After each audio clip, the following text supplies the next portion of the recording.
meus engenheiros e minhas engenheiras? Tudo beleza? Monstro na área! Vamos continuar as nossas aulas de cálculo diferencial e integral 2, beleza? Na aula passada, tivemos aí nas nossas mãos a nossa antiderivada ou a primitiva de uma função, certo?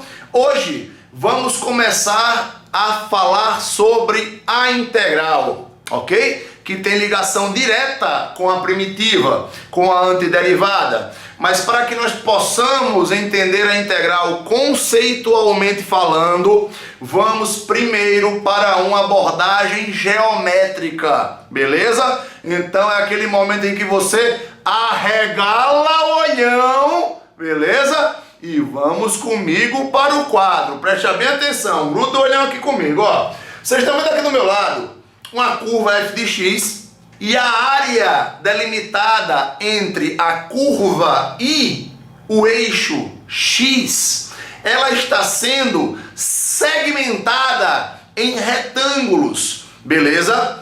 Só que você nota que esses retângulos, ele tem um espaçamento, às vezes uma falta, às vezes uma sobra em determinados momentos. Então o que é que acontece? A área de cada retângulo desse vai ser a base do retângulo, ΔX, multiplicado pela altura do retângulo, que vai ser o meu f de xi. Por que f de xi, Lucas? Porque o xi vai depender da posição do x. Pode ser um x1, se for a área 1, um x2, se for a área 2, um x3, se for a área 3, até um xn, se for a área n. Já o meu ΔX, a minha base, é sempre o mesmo, porque eu estou segmentando em retângulos de bases iguais. Beleza? Então, a área aproximada entre a minha curva e o eixo x vai ser o somatório dessas áreas, as áreas dos retângulos, onde cada retângulo tem como área f de xi vezes ΔX. Belezinha?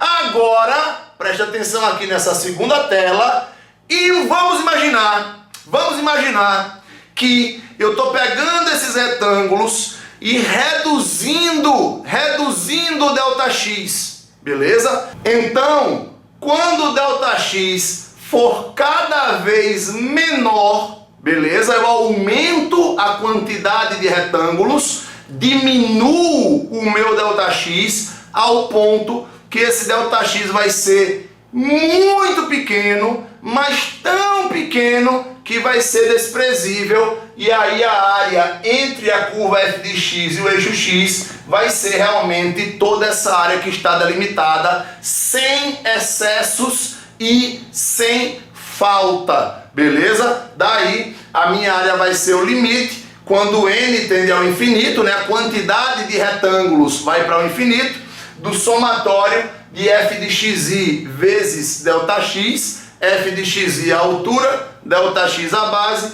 quando o i vai de 1 até infinito, beleza? Sendo assim, denominamos a integral definida em um intervalo AB como sendo a integral de A a B de f de x dx, esse símbolo, esse S esticado, tá? Que vem de soma, né? Que é a soma de Riemann, a soma dos retângulos, beleza? Vai ser o limite, quando n vai para o infinito, do somatório de f de xi vezes ΔX, quando o i varia de 1 até infinito. Ou seja, a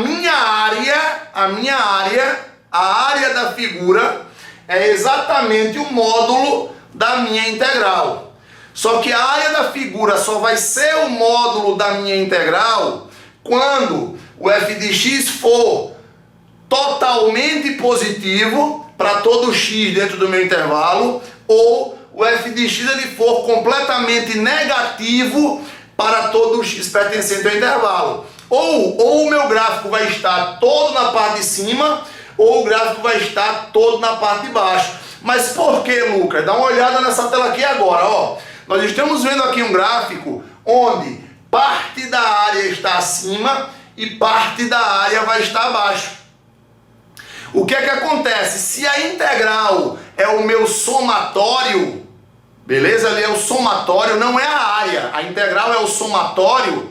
Quando você fizer o somatório na parte superior, a sua integral vai ser positiva. Quando você fizer o somatório na parte inferior, de K até B, a integral vai ser negativa.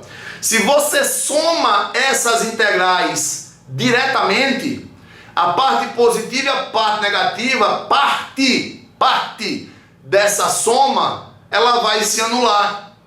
Beleza? Porque uma integral vai ser positiva, a outra integral vai ser negativa. Então não dá para a gente tirar aqui a área direto entre A e B. Uma vez que a minha curva, ela mudou de sinal, ela passou pelo eixo X e houve aí uma mudança de sinal. Ok? Então nesse caso, para encontrar a área, eu tenho que calcular a integral da parte superior, certo? De A até K, e somo com o módulo da integral da parte inferior, beleza? Que vai de K até B. Ok? Então tem que ter muito cuidado, porque a integral, atenção, ó. A integral, ela não é a área. A integral é a soma. Se os valores forem negativos, a integral vai dar negativa ao sinal dela. Captaram? A integral pode ficar negativa. Então, para que a gente encontre a área, o que é que acontece? Eu tenho que ver quais partes da minha curva está toda acima e quais partes vai estar toda abaixo. Faço separadamente e depois somo os módulos dessas integrais. E daí, para fechar com chave de ouro agora, nós vamos ao teorema fundamental do cálculo. Vocês estão lembrados que lá na abertura eu falei que a integral tinha ligação com a antiderivada. Nós acabamos de ver uma definição geométrica da integral, né? A integral é a soma dos retângulos, ok? Que a área pode ser igual à integral quando você pega a integral dentro de um intervalo estritamente positivo ou dentro de um intervalo estritamente negativo. Agora, de uma forma algébrica, pelo teorema fundamental do cálculo, se você tem uma função f contínua dentro de um intervalo AB, então a sua integral de A até B de f de x dx vai ser fzão de B menos fzão de A. E quem é fzão? Quem é fzão? Destrói, monstro! É a primitiva, beleza? Olha a ligação. A sua integral, o resultado da sua integral é a primitiva, é a antiderivada. Então o meu fzão de x é a antiderivada de fzinho de x, ou seja, fzinho é igual a f' de x, ok? Então o resultado de uma integral nada mais é do que a primitiva daquela função, certo? Então pelo teorema fundamental do cálculo, a integral de AB de f de x dx é igual a f de B menos f de A, ou uma outra notação, uma outra representação do intervalo é dizer que a integral de AB de f de x dx é fzão de x, que é a minha primitiva, que é a minha antiderivada, e essa barra vai delimitar o intervalo variando de A a B, beleza?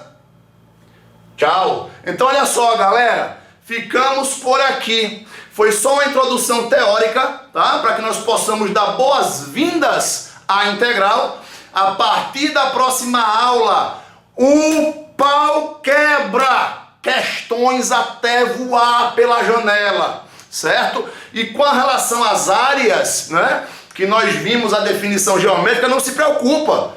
Nós vamos ter aula somente para cálculo de áreas, tá? Não se preocupa, tudo que nós vimos nessa aula, nessa introdução à integral, quando a integral abriu a porta e pediu passagem e entrou com mais de 1000, nós vamos trabalhar tudo nas próximas aulas, ok? Então foi apenas para nós termos um conhecimento geométrico do que é integral e um conhecimento algébrico, beleza? Geometricamente, a integral é a soma dos retângulos quando n vai para infinito, ok? Que se tiver todo positivo ou todo negativo, essa soma equivale à minha área. Show de bola? Algebricamente, a minha integral é quem? É a minha primitiva, é a minha antiderivada. E agora eu abro as portas. Entra a integral. Vem pro papai. Vem pro monstro. Faz a festa. E na próxima aula a gente quebra o pau. Grande abraço, beijo do monstro. Fui!